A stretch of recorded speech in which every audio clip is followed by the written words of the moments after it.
Kumusta? Magandang araw. Ako si Reymund and welcome to my channel. Our lesson for today is talking about the past, present, and future in Tagalog or Filipino, and this is in particular about the time. Let us have the following words when we are talking about the past, present, or future of time. So we have the first word is kahapon. When we say kahapon, that means yesterday, kahapon. When we say ngayon, that means now or today or at this very moment, ngayon. When we say tomorrow, that is bukas, bukas, kahapon, ngayon, at bukas. When we say noong, that means in, noong, noong. We can also have noong nakaraang, that means in the previous, noong nakaraang. And then we also have sa susunod na, that means in the next. Sa susunod na, when we say sunod, that means next. When we say mamaya, that means later. So when we say mamayang, like mamayang hapon, that means later this afternoon. Mamayang gabi, that means later this night. Sa susunod na, mamayang noong, noong nakaraang.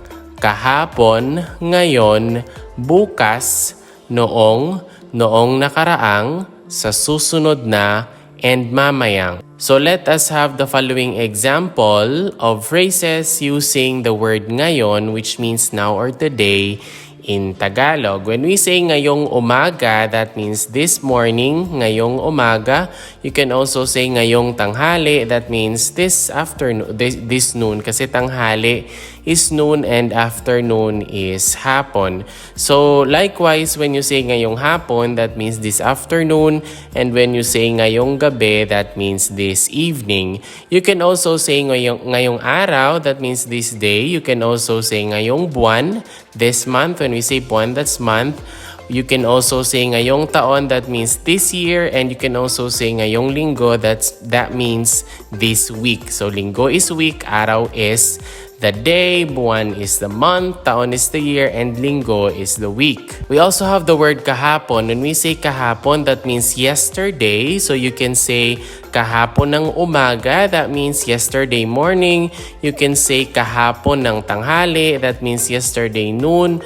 Like you can say pumunta kami sa plaza kahapon ng tanghali. So when we say plaza, that's a plaza or a park. So we went to the park yesterday noon. Yan, so kahapon ng tanghali. The other one is kahapon ng hapon, that means yesterday afternoon. You can also say kahapon ng gabi, that means yesterday evening. You can also say kahapon ng takip silim or kahapon ng dapit hapon. So kahapon ng umaga, kahapon ng tanghali, kahapon ng hapon, kahapon ng gabi, kahapon ng takip silim, and kahapon ng dapit hapon. Next word is bukas. When we say bukas, that means tomorrow. Bukas ng umaga, that means tomorrow morning. Bukas ng tanghali, that means tomorrow noon. Like you can say, pupunta kami sa bangko bukas ng tanghali. So that means we will go to the bank tomorrow noon. We also have bukas ng hapon, that means tomorrow afternoon, and bukas ng gabi, that's tomorrow evening, kasi when we say gabi, that's evening. You can also have the word bukas ng takip silim or bukas ng dapit hapon. Kailan kayo pupunta sa bahay? Bukas ng takip siling kami pupunta sa inyong bahay. So we will go to your house tomorrow at takip silim. Bukas ng umaga, bukas ng tanghali, bukas ng hapon, bukas ng gabi, bukas ng takip silim, at bukas ng dapit hapon. We also have the word noong, that means in, noong. So noong 2020, so that means in 2020. Noong taong 2020. So that's in the year 2020. You can also say noong Marso, noong Pebrero, noong Enero, noong Disyembre. So that means noong Marso, that means in March. Noong Disyembre, that means in December.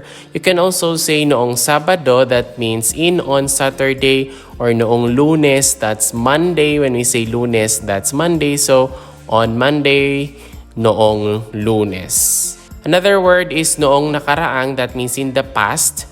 Noong nakaraan, nakaraan is like past and noon is like in. So noong nakaraang 2020, noong nakaraang taong 2022. So that means in 2020. You can also use that for the month, the day, the year, and the week. So you can say noong nakaraang Marso, that means last March. Noong nakaraang buwan, that means last month. Noong nakaraang taon, that means last year. And noong nakaraang linggo, that means last week. Pumunta kami sa Iloilo noong nakaraang Marso. So last March, we went to Iloilo. Pumunta kami sa Seattle noong nakaraang linggo. So we went to Seattle last week. You can also have noong nakaraang Sabado, that means last Saturday. When we say Sabado, that's Saturday. And you can also say noong nakaraang Lunes, that means last Monday. Noong nakaraang Lunes, noong nakaraang Martes, noong nakaraang Miyerkules, at noong nakaraang Sabado, which is Sunday. And you can also have noong nakaraang Linggo, which also means Sunday or week. We also have the word sa susunod na, that means the next or the following. So you can say sa susunod na araw, that means tomorrow or the following day. Like you can say, pupunta kami sa New York sa susunod na araw. That means we will go to New York the following day or the next day sa susunod na araw. You can say sa susunod na Marso, that's next March. Sa susunod na buwan, next month. Sa susunod na taon, next year. Sa susunod na linggo, that's next week. We also have sa susunod na Sabado, that means next Saturday. You can also say sa susunod na Lunes, next Monday. Sa susunod na Martes, next Tuesday. Sa susunod na Biyernes, next Friday. We also have the word mamayang. So when we say mamayang, that means later this.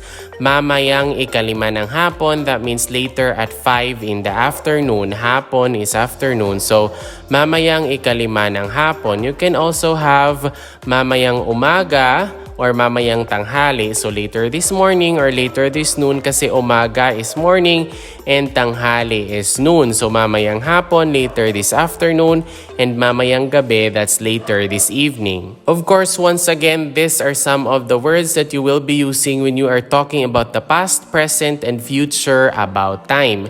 When we say kahapon, that means yesterday, ngayon is now or today, bukas is tomorrow, noong, that means in, and noong nakaraang, in the previous, sa susunod na, that means next, mamayang, that means now or today. Mamayang, that means later. Kahapon, ngayon, bukas, noong nakaraang, sa susunod na, mamayang. So that's all for this video talking about the past, present, and future in Tagalog or Filipino. If you like this video, please don't forget to click like or subscribe. Moreover, you might also want to watch the next video on the screen.